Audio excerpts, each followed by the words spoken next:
Assalamualaikum warahmatullahi wabarakatuh. Selamat pagi, salam sejahtera bagi kita semua. Salam sehat untuk kita. Baik, hari ini kita akan melakukan perkuliahan tentang asesmen pemecahan masalah. Ini penting bagi teman-teman mahasiswa yang dapat nantinya digunakan sebagai salah satu mengasesmen pemecahan masalah yang dilakukan oleh siswa yang kita yang kita ajari nanti. Baik, saya langsung share screen ya.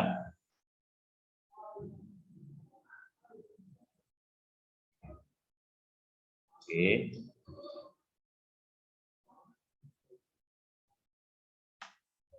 Assessment problem solving atau pemecahan masalah matematika. Apa itu problem solving? Kita harus pahami bersama bahwa problem solving merupakan suatu kegiatan kognitif yang kompleks yang disertai dengan proses dan strategi. Ini menjadi kajian menarik ya, pemecahan masalah dari beberapa kegiatan kognitif, suatu kegiatan kognitif yang kompleks dan disertai dengan proses dan strategi yang dapat digunakan. Banyak strategi yang dapat digunakan dan langkah-langkah pemecahan masalah ini bergantung dari referensi yang kita gunakan. Pentingnya kemampuan memecahkan masalah dalam matematika yang pertama adalah kemampuan menyelesaikan masalah merupakan tujuan umum dari pembelajaran atau pengajaran matematik. Ini kemampuan pemecahan masalah merupakan salah satu tujuan umum dari kegiatan pembelajaran kita di sekolah. Yang kedua adalah penyelesaian masalah yang meliputi metode, prosedur, strategi merupakan proses inti dan utama dalam kurikulum matematik. Memang dalam kurikulum kita hari ini salah satu output yang harus dihasilkan dari siswa yaitu mereka mampu memecahkan masalah, mereka mampu menjadi solusi dari berbagai permasalahan yang mereka hadapi.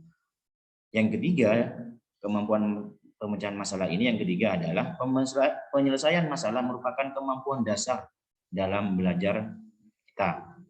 Sehingga ini penting, sangat penting bagi kita insan akademik, bagi kita pendidik, bagi kita calon pendidik menguasai tentang pemecahan masalah. Oke, kita lanjutkan. Ada beberapa langkah pemecahan masalah. Yang pertama ini ada 4 langkah. Ini banyak yang sering digunakan. Ini 4 langkah ini. Yang pertama adalah memahami masalah. Di dalam memahami masalah ini ada biasanya yang ada indikatornya itu di dalam memahami masalah ini kriterianya begini. Apa yang diketahui, apa yang ditanyakan misalnya, apa yang ditanyakan, apa yang diketahui. Itu ada dalam kriteria pemecahan, ada di kriteria memahami masalah. Yang kedua adalah merencanakan pemecahan. Merencanakan pemecahan ini dibutuhkan pengetahuan kita dalam ini rumusnya apa yang digunakan. Ini menggunakan cara apa? Menggunakan substitusi kah atau cara-cara yang lain? Itu di proses merencanakan pemecahan. Yang ketiga adalah menyelesaikan masalah sesuai dengan rencana yang kita buat tadi. Baru yang keempat adalah memeriksa kembali hasil yang diperoleh dari apa yang kita lakukan sebelumnya. Dari memahami masalah, merencanakan, menyelesaikan masalah, baru kita melakukan looking back atau memeriksa kembali. Ini 4 langkah yang dapat dilakukan dalam pemecahan masalah. 3 juga bisa. Ini ada 3 ini ada punya siapa kemarin ya?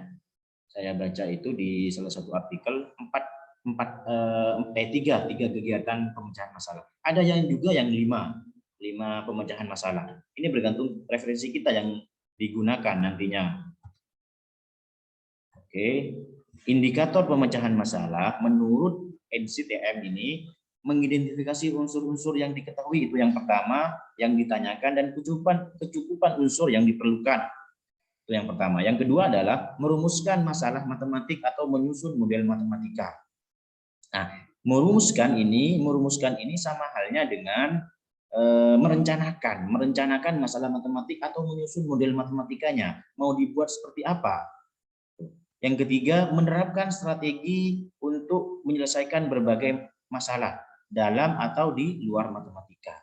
Ini strategi ini menerapkan sudah dari merumuskan, dari menyusun model matematik. Yang ketiga adalah menerapkan strategi yang digunakan untuk menyelesaikan permasalahan yang ada. Itu yang ketiga. Yang keempat adalah menjelaskan atau menginterpretasikan hasil sesuai permasalahan asal. Jadi setelah melakukan penerapan, ada lagi untuk menjelaskan atau interpretasi hasil. Dari penjelasan ada interpretasi hasil. Sesuai apa? Sesuai dengan permasalahan di awal tadi. Baru yang terakhir, menggunakan matematika secara bermakna. Ini dapat diartikan bahwa kita dalam menyelesaikan masalah, dalam memecahkan masalah perlu adanya hasil yang kita selesaikan itu bermakna. Tidak hanya hanya sebatas hasil saja, tapi ada maknanya dari kegiatan yang kita lakukan di kemampuan pemecahan masalah. Berikutnya penilaian problem solving. Ini beda lagi. Banyak referensi yang dapat kita gunakan sebenarnya.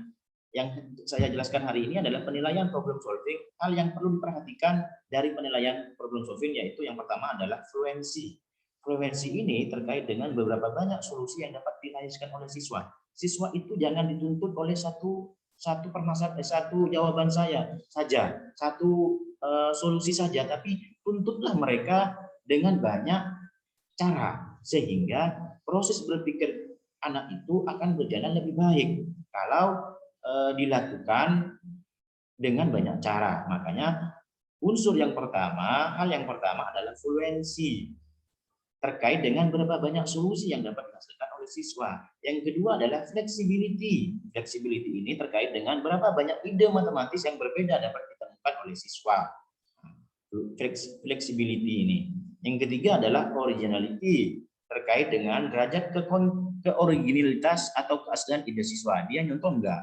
Dia lihat di mana? Dia lihat di YouTube atau enggak? Lihat di sumber belajar lainnya atau tidak? Nyontoh punya teman atau tidak? Karena banyak hari ini yang instan, ya mohon maaf, banyak yang instan, tinggal nyontok, tinggal ngasih soal, tulis soal di Google, jawabannya sudah keluar, sehingga tidak ada pemecahan masalah di situ.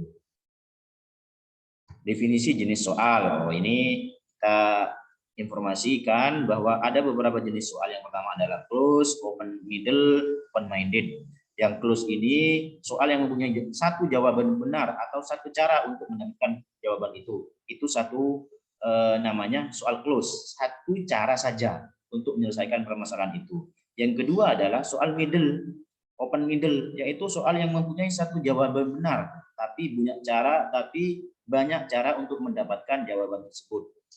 Jawabannya satu, tapi cara yang digunakan banyak. Berbeda dengan close tadi, close satu cara, jawabannya juga satu yang benar.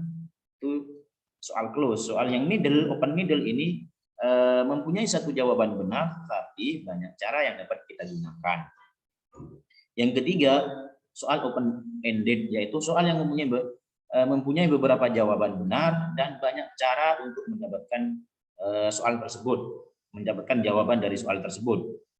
Itu soal open minded yang sering digunakan biasanya soal open minded ini, soal ended ini, ya ada juga yang menggunakan open middle. Berikutnya ini saya kasih soal. Di kebun binatang terdapat 20 jenis hewan. Berapa di antaranya berupa gajah dan burung? Banyak kaki dari 20 jenis hewan tersebut adalah 50. Berapa banyak masing-masing kaki yang terdapat di kebun binatang tersebut? Mungkin teman-teman bisa jawab, itu silakan. Kalau mau mencoba menjawab dari pertanyaan itu, dari soal itu. Ini mungkin dibuat salah satu jawaban siswa, ya begini contohnya. Ini hanya salah satu contoh cara atau strategi yang mereka gunakan. Ini contoh persekorannya ya, contoh persekorannya. Ada pemilihan strategi,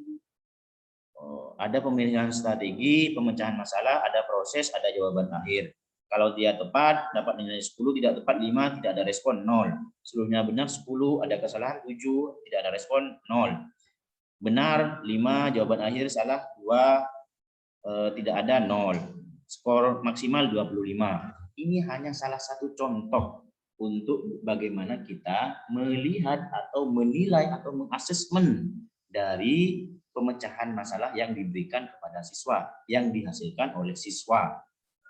Itu. Jadi ini salah satu contoh pendoman skorannya. Itu juga salah satu contoh jawaban yang diberikan oleh siswa. Tidak ada ketentuan yang harus begini. Itu sesuai dengan indikator masing-masing dan referensi yang dapat kita gunakan.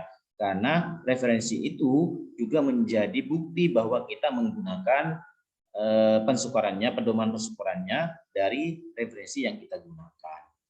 Itu ini untuk yang fisika mungkin ya. Untuk yang fisika dapat bisa dilihat sendiri. Agus memiliki sebuah jam antik yang memanfaatkan periode gerak ayunan. Pertanyaannya adalah tuliskan hal yang diketahui dan buatlah sketsa percobaan yang harus dilakukan. Sebutkan dan jelaskan konsep fisika apa saja yang digunakan untuk menyelesaikan persoalan tersebut. Persamaan apa saja, sama halnya dengan keterampilan tadi itu.